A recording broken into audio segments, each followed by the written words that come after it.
Chacun son truc, hein. C'est pas Yosef, chacun. Erev Tov, Yatekoujik. On est ce soir, dimanche soir, le 25 du mois de octobre, et le Chet, puisqu'on est déjà le soir, le 8 du mois de Marcheshvan. Haim Tovim, Shalom, Shiur, Be'ezrat Hashem, acheté par Eishad Snoav, Marat Nathalie Azoulay, pour l'Askara de son mari, Alav Shalom, Jean-Jacques Yaakov Ben Miriam, Zichrono, Livracha, Roi Hashem Tenachenu, Began Eden Elion. Ce soir, on est dans le Sefer Amidot, parce que vous me l'avez demandé. Ça fait longtemps qu'on n'avait pas fait un peu d'étude de Rabbeinu.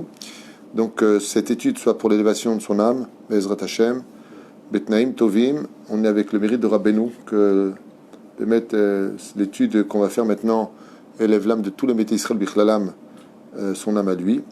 Et on va parler de la Klippa. Alors, qu'est-ce que c'est la Klippa? Déjà, la première règle de la vie, c'est que la Klippa, c'est pas sympa. Qu'est-ce que c'est une Klippa? Vous avez une idée? C'est une écorce. Et alors, qu'est-ce qu'elle fait, cette écorce? Elle empêche le bien d'exister. C'est-à-dire que quand je mets une lumière et que je mets un drap devant épais, on ne voit plus la lumière. La Klippa, c'est comme une espèce de couverture nauséabonde, et elle a deux objectifs.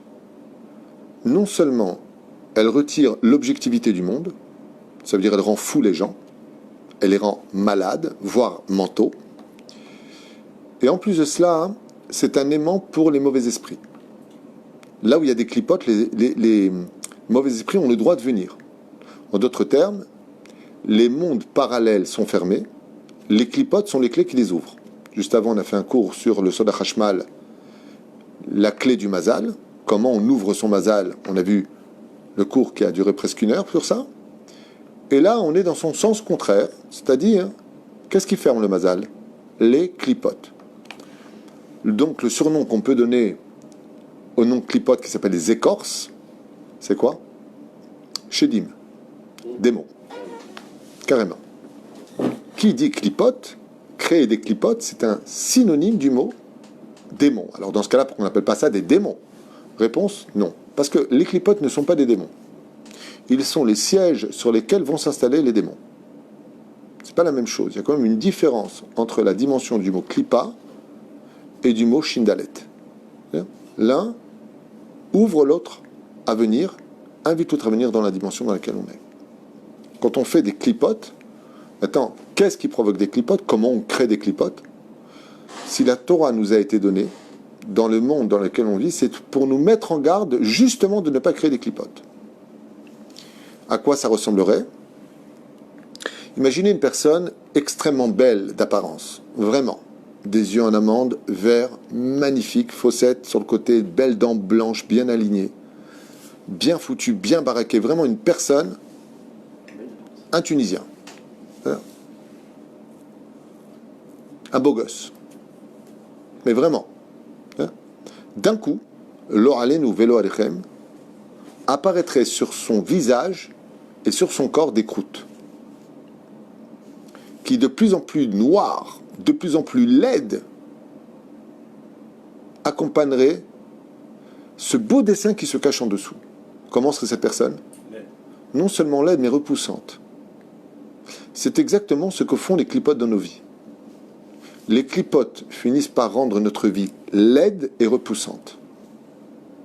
Et plus un homme en a sur lui, et écoutez bien les mots parce qu'ils sont très importants avant de commencer Rabbeinu, et plus il annule son libre arbitre. L'addiction, j'ai préparé un cours sur ça d'ailleurs, c'est quand on a perdu le choix de choisir. J'ai plus de choix.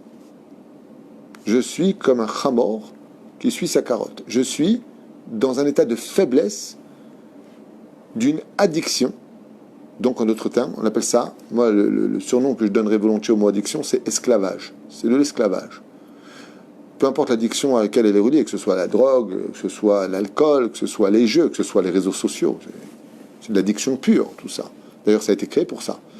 Les gens qui ont créé tous les réseaux Facebook et Twitter et ainsi de suite sont basés sur les systèmes psychologiques pour créer l'addiction. Et ils ont réussi. On ne peut pas vivre sans portable aujourd'hui. On peut, comme si que le monde allait s'effondrer si on n'avait pas notre Facebook et si on ne se prenait pas en photo toutes les 2 secondes. Un truc de fou. Et ça, c'est les chiours qu'on a préparés pour l'addiction qui m'a été acheté et demandé sur ce titre-là. D'ailleurs, je rappelle que quand vous achetez un chiour avec l'aide d'Hachem pour soutenir la Torah que nous diffusons avec nos Avrechim et les familles que nous aidons et tout ce que nous faisons, vous pouvez aussi demander un titre d'un sujet si, bien entendu, il est dans mes compétences. Je ne connais pas tout. Quelle question? Ah, le mot klipa, on dit c'est négatif, mais à la base, les Nossages, ils ont choisi le mot klipa. Mais le mot klipa, c'est associé positif parce que ça protège le fruit. Une écorce, elle est là pour protéger, donc il y a un côté. C'est pour ça que Dieu les a créés, parce que Dieu a créé les clipotes pour protéger une situation dans laquelle nous sommes. C'est-à-dire que la clipa, à la base, elle est positive. Mais si tu la laisses en tant que clipa, mais si tu manges la clipa et tu jettes le fruit, qu'est-ce que tu as fait? C'est exactement ce qui se passe. Dieu a créé l'amour. Mais autour d'amour, il y a beaucoup de clipotes, les incestes, différentes. Donc, qu'est-ce qu'on a fait? On a pris le fruit qui se cachait, on l'a jeté. C'est-à-dire, la vraie valeur de l'amour a été jetée, maintenant, ça s'appelle l'acte bestial. Et on fait n'importe quoi, avec n'importe qui, n'importe comment. Donc, on a pris la clipa. Maintenant, le vrai danger de la clipa vient de son étymologie, de sa racine. Le mot klipa a pour racine le mot kal. Ça veut dire quoi en hébreu? Léger. Ça veut dire que le fait de créer des clipotes paraît à nos yeux très léger. Le problème qu'on a des clipotes, c'est qu'elles existent dans tous les 5 sens que Dieu nous a donnés, et de qui plus est, la clipa a quelque chose de terrible. C'est qu'elle ne se crée pas forcément par l'action. Elle peut se créer par la parole ou par la pensée. Par exemple, Lo tachmod eshet re'echa. Tu ne convoiteras pas la femme de ton prochain, ou une femme, même libre, dans l'absolu. Tu la convoites. Tu vas créer un issour de la Torah. Tu vas avec ta femme et tu penses à une autre femme.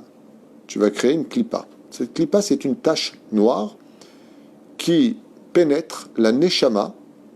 Je vais trop loin. Elle pénètre le nefesh, plus exactement, de la personne concernée. Le drame des clipotes, c'est que non seulement elle paraît légère, kal en hébreu, kali, non seulement ça paraît léger,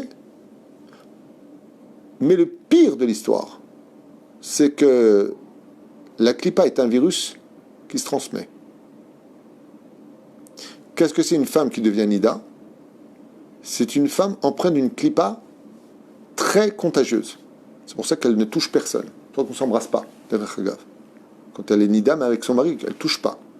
Parce que la clipa qui est en elle est très contagieuse. Et comme tu l'as très bien dit, c'est parce qu'il y a une clipa qui a un fruit au milieu. Donc, quand elle est clipa, qu'est-ce qu'elle va créer? De cette clipa, quand elle est nida, elle va créer l'ovule qui va donner l'enfant.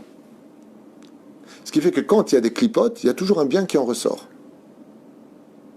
Mais tant que la clipa est cadrée, voire carrément dirigée.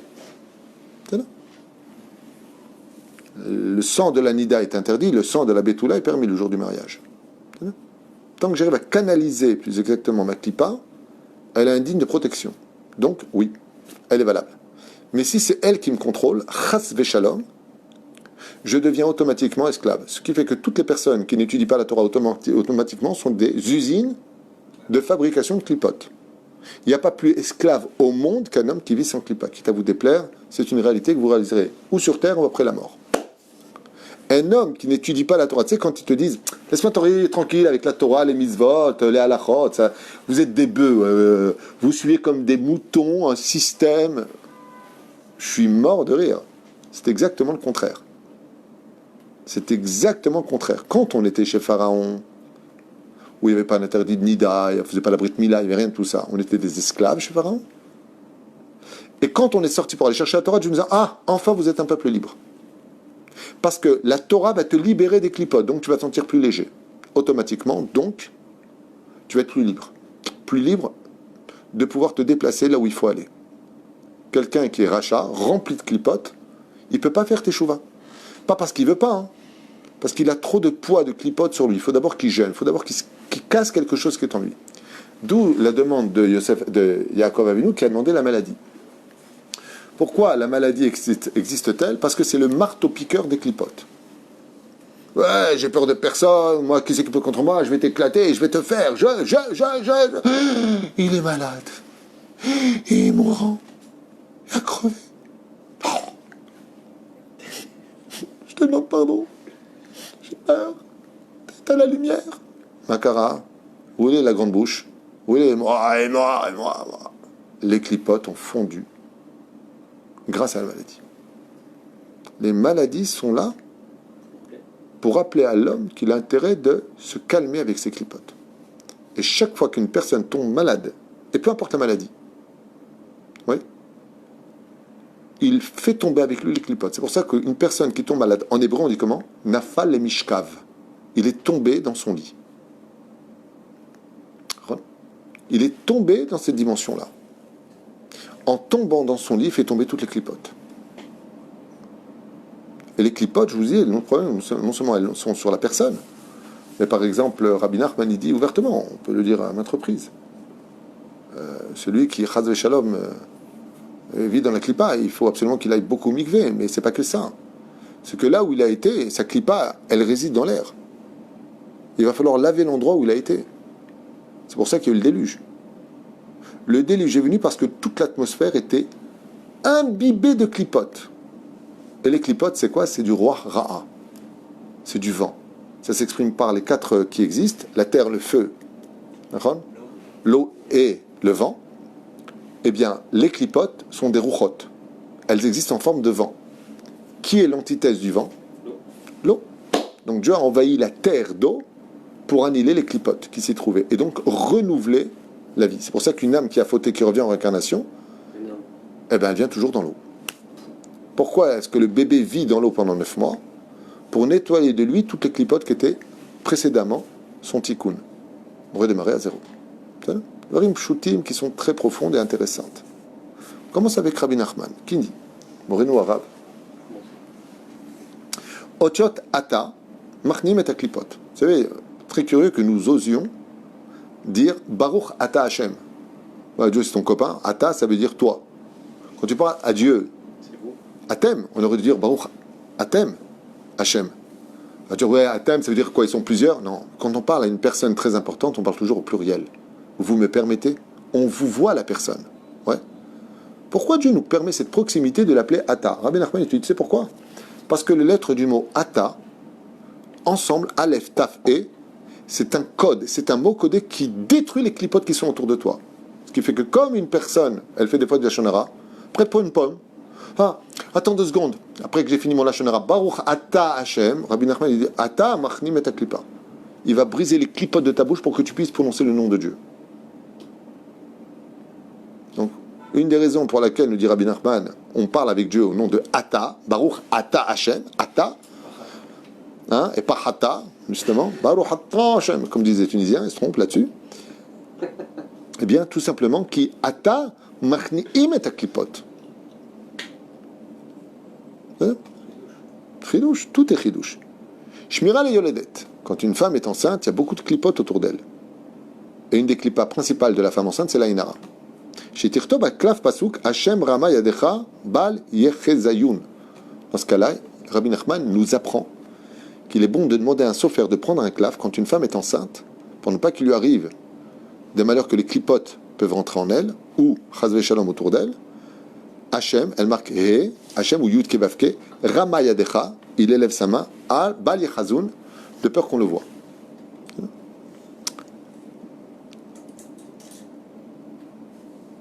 Une des choses qui brûle les clipotes, on a dit que les clipotes étaient essentiellement dans l'air.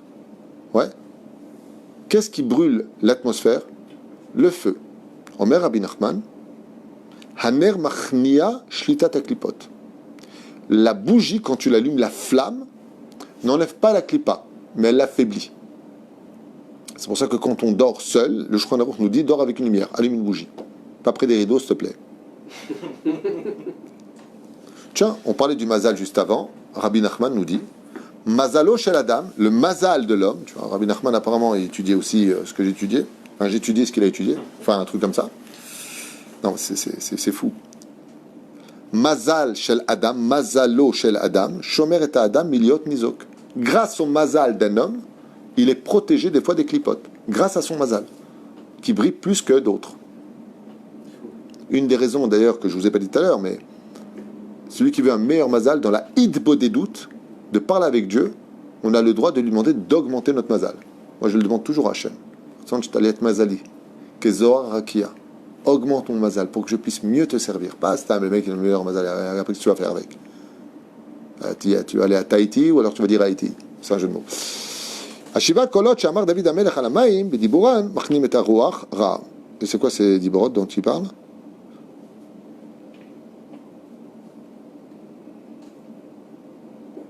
Taf Lamed Gimel. Attendez juste un instant. Taf Lamed Gimel, qu'est-ce qu'il dit? Ah, c'est les versets qu'a dit le roi David dans le Télim. C'est ça, ces versets-là. Qu'est-ce qui... Je reviens en arrière parce que je me demandais que c'était quoi ces Shiva Kolot.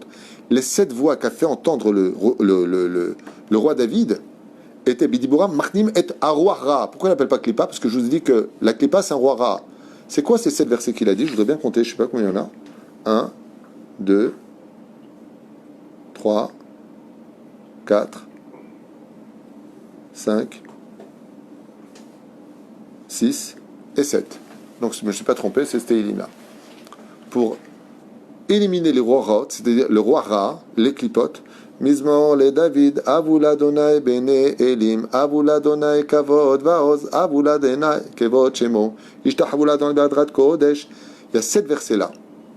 Rabbi Nachman nous dit que ce Télim a été créé pourquoi? Pour enlever les clipotes. Ce qui fait que quand vous rentrez dans un endroit, Hanoukat Baït entre autres, ou un endroit où il y a beaucoup de clipotes, dans un bureau où vous ne savez pas qu'il y avait là-bas, ou une maison où il y avait des gens qui faisaient des choses bizarres, le Télim adéquat pour retirer les mauvais esprits. Des fois dans la chambre, l'enfant il fait des cauchemars. Très important de lire ce Télim, Mizmor les David. Parce que ces 7 Télim, dit Rabbi Nachman, ont été composés pour retirer les clipotes de la maison, les mauvais esprits de l'endroit. C'est à retenir. C'est un shiur qui est rempli de chidushim, je trouve. Makom shen bene adam etzuim, shechichim sham shedim afilu bayom, aval ba'ir afilu balayla lo chay shanan. Dans une ville, un endroit où les hommes ne vivent plus, ce sont les clipotes qui viennent s'y installer, les démons qui viennent s'y installer, afilu bayom, même la journée. Mais tant qu'il y a des humains qui vivent là-bas, les démons n'auront pas le droit d'y aller, donc il n'y a pas besoin de douter. C'est toujours du côté du nord que se dévoilent les démons. Donc je vous ai dit pourquoi par le démon maintenant, parce que c'est c'est le siège des clipotes. Zgoula l'evrer ruach metuma l'écro parachat noir. Et donc, si une personne se trouve dans un endroit où ça va pas du tout, une maison où il se passe des choses, des objets, il bouge, on parle pas d'un mytho, t'as vu, le verre il a bougé, non, c'est toi qui l'as bougé, Yatik. Non. Une personne qui se trouverait dans un endroit où Béhémet, les enfants disent qu'ils voient des choses, où on parle vraiment de choses sérieuses. Qu'est-ce qu'il faut faire dans ce cas-là? Dans le nord. Non. D'après vous, qu'est-ce qu'il faut faire? Le misement déjà. Oui, mais Rabbi Nachman, il nous enseigne quelque chose de magnifique. Faut voir la fête. Lui, il dit se barrer. Alors, je vous le dis. Dans quel paracha Kadosh Baruch Hu a retiré tous les problèmes de ce monde, toutes les clipotes, tous les démons? Il les a fait rentrer dans l'arche 2 par 2. D'ailleurs, c'est pour ça que Noach a eu beaucoup de problèmes dans l'arche, parce qu'il y avait des démons avec lui, selon Rashi. Eh bien, Rabbi Nachman nous dit, si tu es dans un endroit où il y a un problème de Shlom Bayit, ça s'arrête pas de casser les choses, il y a des choses bizarres qui se passent, lis tout de suite toute la paracha de Noach. Bah oui, puisque c'est la paracha qui parle justement de cela. Amirat Pashat Noach, Amud Shalad. Alors justement, il nous envoie Shalad. Ah, il a marqué ici. Et les Toldot Noach. Toute la paracha. Attends, je regarde justement ça que je voulais voir. Non, ça va. Il y a tous les noms. Tu fais pas Non, pas tout. Il dit comme ça, donc du début, et les Toldot Noach. Donc il dit comme ça, il commence Vayichi lemer shetaim u'shmone shana u'miat sham vayol et et après il s'arrête à Vayiye me Noach tesha me'ot shana v'hamishim shana vayamot jusqu'à la mort de Noach. Après c'est pas la peine de lire le reste. Et si tu lis ça dans une maison, Rabbi Nachman il dit c'est une ségoula extraordinaire pour purifier toute l'atmosphère de la maison. Quand tu vois que ça le fait pas, les enfants il se passe des choses bizarres, ils sont plus eux-mêmes, lis la paracha de Noach jusqu'à la mort de Noach. 950 ans qu'il a vécu. Mais c'est quoi le misement, les David, Shemedaber imracha, aledeze evelpiv, nit gasham. Fais attention, quand tu parles avec une personne qui est racha, ce qui sort de sa bouche, c'est comme une clipa. Et ça peut se réaliser. Fais attention à ta fréquentation et surtout où tu mets les pieds. Fais très attention, Bezrat Hashem. Qu'est-ce que vous voulez? Question pour savoir le numéro du Téli, Mitzvah David. Misement de David, il ne le dit pas ici, je vais te dire. Celui de Shabbat. Je le dis aussi. Je ne me rappelle pas de tête, je le connais.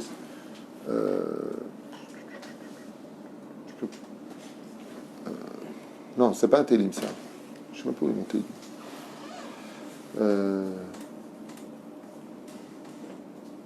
Regarde chez toi sur internet, il va te dire, j'ai oublié. J'ai peur de dire une bêtise. Je cherche. C'est un misement de David. Kaftet, le 29, c'est ça. Je savais que moi j'allais dire le 27, tu m'as dit avant, c'est pour ça que j'ai eu un doute. C'est le 29e Teilim qu'il faut dire. Et c'est bien de le dire quand tu rentres d'ailleurs le matin au bureau, quand tu rentres chez toi, tous les matins où tu vas, c'est bien de le dire. Des fois, vous passez dans une ruelle un peu sombre, là-bas il peut se passer des choses que vous ne savez pas. Quelqu'un fait Zera Levatala. Zera Levatala, ça crée juste que vous sachiez des milliards de clipotes. C'est-à-dire, le fait qu'un homme donne la main, une fois j'étais avec un Mekoubal, à Jérusalem, il a éclaté en larmes. Un vrai Mekoubal, je te parle d'un grand rave, parce qu'il avait un couple se tenir main dans la main. Et lui, il voyait ce que nous ne voyait pas. Il a éclaté en larmes. Je lui ai dit, mais qu'est-ce que vous avez? Il m'a dit, si tu vois le nombre de clipotes qui naît parce qu'ils ne sont pas chômeurs ni guia, tu deviens fou. Alors imagine quand ils s'embrassent, alors imagine quand ils couchent ensemble. La haine qu'on peut avoir, les mauvaises paroles qu'on peut avoir, il parle de ça ici, par la suite. Faites très attention. Voilà, c'était une parenthèse sur le monde des clipotes. Signé Rabbi Nachman de Breslev pour l'élévation Bezrat Hashem de Jean-Jacques Yaakov Ben Miriam Zichrono Bracha Roi Hashem Tenacheno Began Aiden Elyon Bechol Ashorvi Mimo Bichlal Arachamim Vasilichot Bechen Yalasom Amar Amen.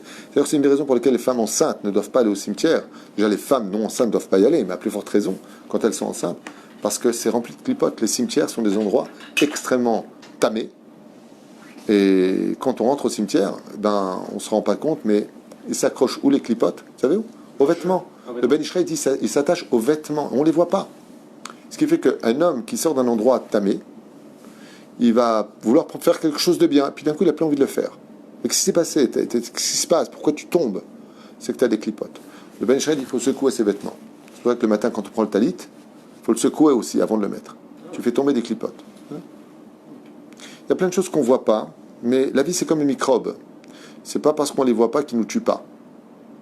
Il y a des choses qui sont kvedim, et c'est extraordinaire d'étudier et de comprendre que toutes les maladies psychologiques que nous avons, les pathologies, tout ça, ce sont en réalité des clipotes qui se sont installées dans le système nerveux, dans les hormones, et donc, plus on sera purifié, par exemple, quand tu regardes des séries interdites, par exemple, à caractère vulgaire, hein, ok, tu peux pas savoir combien tes yeux captent de clipotes.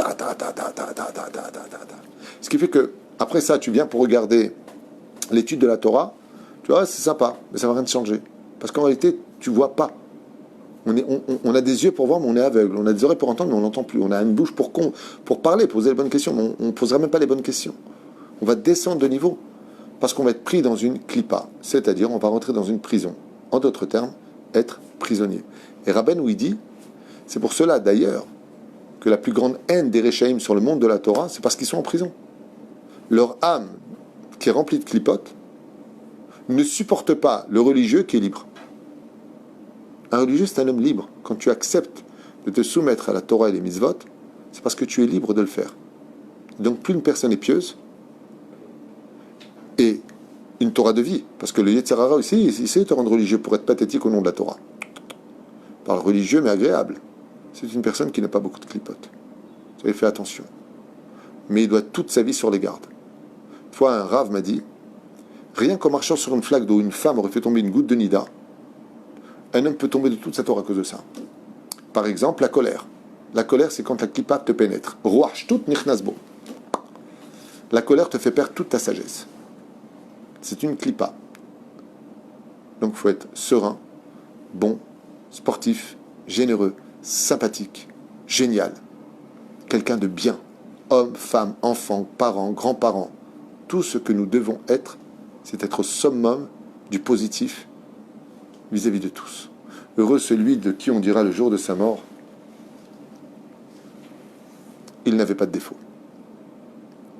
Il en avait, mais en tout cas, elles ne nous ont pas touchés. Elles ne nous ont pas fait de mal. On a tous des défauts, sinon on ne serait pas sur Terre. Mais pas au point de pourrir la vie des autres. Sinon, ça voudrait dire que nous-mêmes, on est devenus une clipa. Hashem Yishmor. Kol Tov. Zak ou Baruch.